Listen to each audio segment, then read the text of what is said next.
IMG TV, IMG TV, IMG TV, Imam Moustapha Gueye TV, la nouvelle chaîne digitale. Ñu ngi leen di ñaan ngeen den abonné wu bu baax a baax a baax. Baye Niass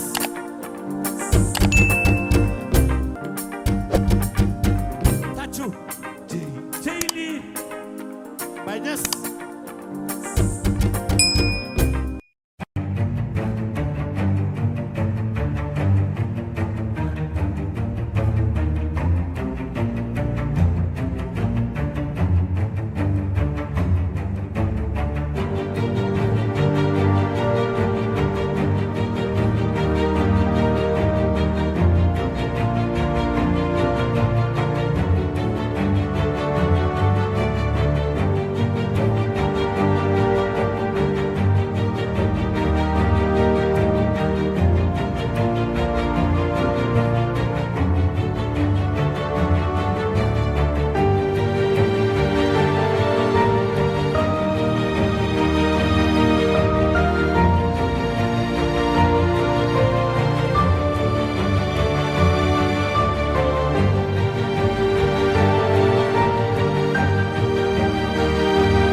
waaw tey ñun dañu ñëwoon fii waa montagne 5 6 ferraille Yarax yëpp ñoo mobilisé wu tey ñëw fii pour xeex injustice bi nga xam ne moo am nekk ci tool bi injustice bi nag dañ koy commencer entre population bi la ak fondation droit à la ville parce que tey fondation droit à la ville dañu dajale woon population bi ñuy doog a commencer ce projet là neñu bu ñu distribuer kër yi nekk ci biir yi ñu war a recaser ci biir zone bi ba pare dañuy jël bâtiment yi muy seen locaux yi bàyyi ko ci quartier bi population bi jaruñu ci ñu ne ñu terrain yi des ci biir tool bi mu nekk 37 parcelles ñu ne ñu parcelles yi dañ leen koy bàyyil boole leen ak maire bi yéene décider lan ngeen ci bëgg a def yéen ñi moom seen dëkk mais à notre grande surprise ku nekk gis na injustice bi nekk ci biir tool bi yëpp jaay dagg nañ ko jaay ko ba mu jeex takk population bi bénéficier wuñ ci benn parcelle malheureusement démb ñu yeewu suba fi ñu ne woon dañ ñu ko réserver pour quartier bi fi ñu ne woon dañ ko réserver pour population bi ñu ñëw ne dañ koy clôturer ñu leen lan moo tax ngeen koy clôturer te ñun ak yéen ñoo ko bokk ñu ne ñu déedéet lii nekkul lu ñu war a jox population amul procès verbal buñ ko bind lii bureau la ay bureau lay resté te kenn mënul wax ba du nekk ay bureau am nag ku leen fi toogal représenté leen ne ñu démb dañ koy tabax dinañ ko clôturer war ñu teg suñu bakken ñun ñii Yaraax ñun ñii doomu Yaraax bokk ndey bokk baay on est unis et indivisibles kenn mënuñu tas Yaraax kenn mënuñu jeex sa Yaraax combat bu ñu mës a def ci Yaraax rek ñii toog ni yëpp ci lañ nekk ñu ànd nag ak suñuy délégué de quartier ànd ak suñuy kilifa Mbacke jërëjëf man maa la woo téléphone démb à 15h nga ñëw bokk ci combat bi parce que xam nañ ne yow lii mooy sa rôle ci dëkk bii ñu nekk lenn nag dinañ ci interpeller le président de la République Bassirou Diomaye Diakhar Faye suñu buggee jàmm ci Yaraax terrain bi nan ñu ko fi bàyyil te terrain yëpp dinañ ko delluwaat population bi tey ñun ci loolu la ñu taxaw di woo le premier ministre Ousmane Sonko xamal ko ne ko ay doomu Yaraax ay njabootam ñoo fi teew Sénégal ñoom ñooy suñuy kilifa bëgguñu nag def loo xam ne ëllëg ak si biir dinañ ñu dégg ci leneen Yaraax nag dañu graaw de tey nañu dal nañu mais bu ñu xasee ba tàng kenn mënuñu téye xajuñu ci fondation droit à la ville bàyyi leen ñu ak sunu Yaraax ñi fi dëkk ngeen deseel leen seen xaalis delloo leen seeni xaalis kayitu kër yi ngeen leen yore jox leen seeni titre foncier képp ku dugg ci dëkk ci tool bi dagg ngeen ko 450 000 boobu ba léegi amul benn titre foncier bu ñu jot dama ne Yaraax wallooy ku ñuy wallooti wallooy ku ñuy wallooti wallooy ku ñuy wallooti. En 2002, le gouvernement du Sénégal avait décidé de la restructuration du quartier de Hann. Ce terrain où nous sommes appelés terrain Monassar de 26 000 m² était la zone prévue pour le recasement.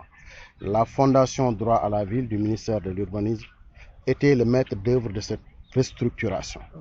66 personnes ont été impactées, 9 parcelles ont été établies. Aujourd'hui, si vous faites le décompte, il y a 92 parcelles sur ce terrain. Tous les espaces qui étaient prévus pour des jardins, des espaces verts et des terrains de sport sont aujourd'hui l'objet d'occupation. La dernière occupation, c'est le local qui servait de bureau administratif pour le projet. Il était prévu de rétrocéder cet espace au quartier et pourrait servir de maison communautaire. C'est hier que nous avons vu quelqu'un débarquer, tracer un fondement, commencer à creuser, ce qui est contraire à l'ensemble des promesses qui étaient tenues. Il y a eu plusieurs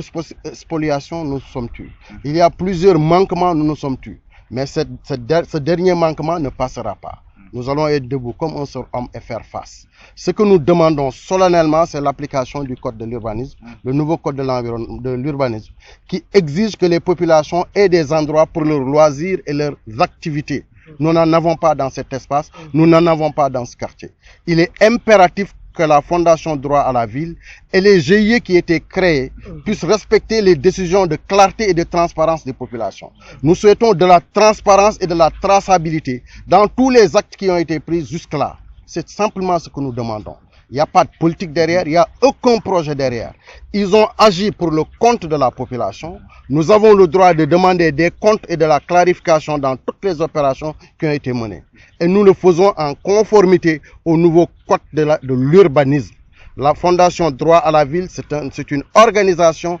agréée par l'État pour s'occuper de restructuration. Au terme du mandat, il ne doit pas y avoir de problème. Il ne doit pas y avoir de non-dit, il ne doit pas y avoir d'obscurité, il ne doit pas y avoir de népotisme. Tout ce que nous demandons, c'est de la clarté et de la transparence dans l'affectation des espaces qui restaient. Ce qui était prévu comme des espaces de loisirs et des zones et des espaces verts doivent le rester. Nous demandons solennellement au ministre de l'Urbanisme, M. Balla Moussa Fofana, de convoquer la Fondation droit à la ville, de convoquer les GIE et de convoquer les populations, y compris le maire, pour qu'on ait de la clarté dans cette opération. Nous n'avons pas peur de porter plainte. Nous porterons plainte contre la Fondation droit à la ville. Nous porterons plainte contre les GIE parce qu'il y a un souci de transparence qui est là. Si le maire ne bouge pas, nous bougerons. Parce que les populations organisées, le code de l'environnement nous permet dans plusieurs dispositions de porter plainte et d'aller en justice. Et nous le ferons, Inch'Allah. Les jeunes sont devant et nous serons avec eux dans ce combat qui réunit toute la population.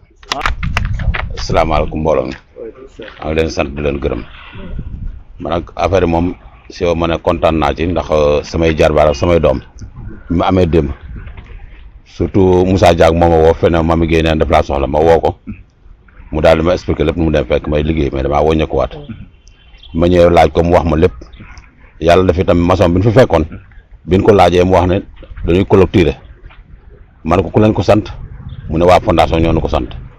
bi ma waxee ne fii nañu ko joxoon pour maison de xam nga jeunesse xaw ma ne kon léegi su ma sañoon nga woo waa ji la sant liggéey bi mu ñëw ñu wax ak moom mu woo ko jot ko téléphone jox nu ko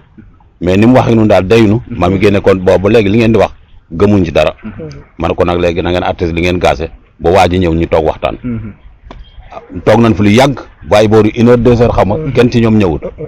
ñun ñëpp ñu tasaaroo ne nañ joxante rendez-vous tey 10 heures ñu dajewaat fi ma ne booy kon bu fi kenn laal dara mais bu kenn yàq dara nañ demaat ba suba tey bi ñu xëyaata ñu ñëw gisuñu kenn kon nag ginnaaw xëy na ñu ñëw fekk Mbàkke mi nga xam ne ak ñoom ñoo gën a xam dëkk bi liñ fi doon def dama leen di sant leen gërëm ndax Mbàkke seewa ba mu nekkee xale ba léegi bedd aan ak lépp moo ko doon dox jamono neex léegi ñëpp di ci xëccoo mais Mbàkke ku wax bedd aan moom mag sa jóob ci moom ngay jaar kon nag dañ leen di sant leen gërëm waa dëkk bi ñu ngi leen di sant yéen itam di leen gërëm jërë ngeen jëf. waaw salaamaaleykum mbooloo mi ñu ngi ziar ñëpp di leen jox seen wàccuwaay te di leen ñaanal jàmm comme ni ma koy waxee en fait tey ñu ñëw si toolu paa bi ñëpp xamee ko ci montagne 5 en fait ñu ñëw gis fi lu doy waar loo xam ne depuis 5 ans ñoo ngi koy xeex mais soo xoolee ñun mouvement bi nekk ça regroupé tous les dama naan Hann Bel-Air laa wax quoi en fait si lañ nekk muy sàmm suñu moomel depuis 8 mois ngi nii lépp lu ñu waroon def nañ ko mooy bind nañ préfet yóbbu nañu si ministère yi dem yóbbu nañ si maire yi yóbbu nañ fondation droit à la ville lépp li nga xam ne santoon nañ pour ñu def ko si mbiru administration ma def nañ ko mais malheureusement amul benn impact mu def wala benn affaire bi nga xam def na ko pour ñu xam lan mooy dëgg bi ñaareel mooy tey population bi dafa am ñoom dañ leen faloon jox leen suñu kàddu muy GIE yi ñoom ba ñu amee problème ñun askan bi dañoo ñëw vers ñoom ne leen ñun li ñu bëgg mooy ngeen leeral ñu lan moo xew fii si toolu paa bi mais ñoom xam lu ñu wax amuñu lu ñu wax ak yéen population bi ñun amuñu lu ñu wax ak yéen imaginer la yoo xam ne ñoo leen fal pour ñu waxal ñu ñoom ñoo ñaan amul lu ñu wax ak yéen kon loolu am na lu ci luus soo xoolee fii yëpp liñ ci expliqué woon par rapport ak début bi ak li am léegi comme yàlla ak yàlli fii nga xam ne moo nekk si ginnaaw dañ ne woon dañ koy def maison de la quartier wala maison de la jeunesse wala maison de la femme mais ñu xëy benn bis rek ñëw ñu commencé à clôture ñu ñëw laaj lu xew ñu ne waa fondation droit à la ville ñoo leen ko jox te fondation droit à la ville bañ ci paree daanaka mën na 2 ans wala 3 ans xam nga ne loolu kon xel nanguwul loolu maa ngi woowaat population wu Hann Bel-Air yëpp di leen wax ne nañu fexe combat bu ñu mën a jug nañu ñëpp jug parce que lii nii gis ni si ginnaaw sax waroon na ëpp lii moo tax daanaka yu bëree bëri ñu koy ñàkk tey bu ñu sàgganee ba pàkk yi fi nekk nii wala li fi nekk nii ñu ñàkk ko pour man loolu suñu doyadi la suñu woyadi la kon maa ngi woo ñëpp di sàkku su ñëpp teewaat di sàkku tamit leen benn affaire di ko wax ñëpp tamit tey lii ñu taxaw nii wax nii duñ si yem dinañ fexe le tout lépp lu ñu war a defaat pour au moins ñu mën a jëlaat suñu ak suñu yelleef ak suñu wareef dinañ ko def di ci woo tamit sama mboromu jeunes yi parce que tamit combat mag ñi dëgg la de mais li koy combat dëgg jeunes yi la quoi te may waat waa commune Hann Bel-Air yëpp rawat na Yaraax fii ñu nekk montagne 5 di leen wax ne da ngeen di jóg parce que tamit combat li ñu naan mbéju kanam borom moo koy fajal boppam tey lii ñu ñëw di xeex fii nii amuñu fi dara amuñu fi mbokk amuñu fi terrain amuñu fi sax brique amuñu ko fi mais tey da ngay woote daanaka ñi si bëri dañuy toog seen kër di xoole tey njëriñ li bu ñëwee ñoom ñoo koy jëriñoo kon ñoo leen di woowaat si combat bi wax leen bu leen nangu kenn jiital leen si leneen loolu dëgg bi mooy nañu fexe ba li nga xam ne jëloon nañ ko si ñun ñu delluwaat ko si ñun loolu la ñu am lu ñuy kàddu yi ñuy sànni vraiment di am mbégte ak contenté si suñu mag ñi nga xam ne seen taxawaay rafet na bokkuñu si ñi nga xam ne dañuy jëriñoo dëkk bi mais ñiy jëriñ dëkk bi lañ nit boo nekkee si dëkk da ngay fexe bokk si ñiy jëriñ dëkk bi mais doo bekk ñiy jëriñoo dëkk bi fii nag dafa bëri ñoo xam ne dañuy jëriñoo dëkk bi te jëriñu dëkk bi wala dëgg yàlla ñi nga xam ne ñu ngi si ginnaaw bi bokkuñu si te lépp li nga xam ne day ñoŋal dëkk bi ñoom ñoo ngi ci di ziar ñëpp di sant ñëpp di wax asalaamaaleykum wa rahmatullahi taala wa barakaatu jërë ngeen IMG TV IMG TV IMG TV Imam Moustapha Gueye TV la nouvelle chaîne digitale ñu ngi leen di ñaan ngeen den abonné wu bu baax a baax a baax. Baye Niass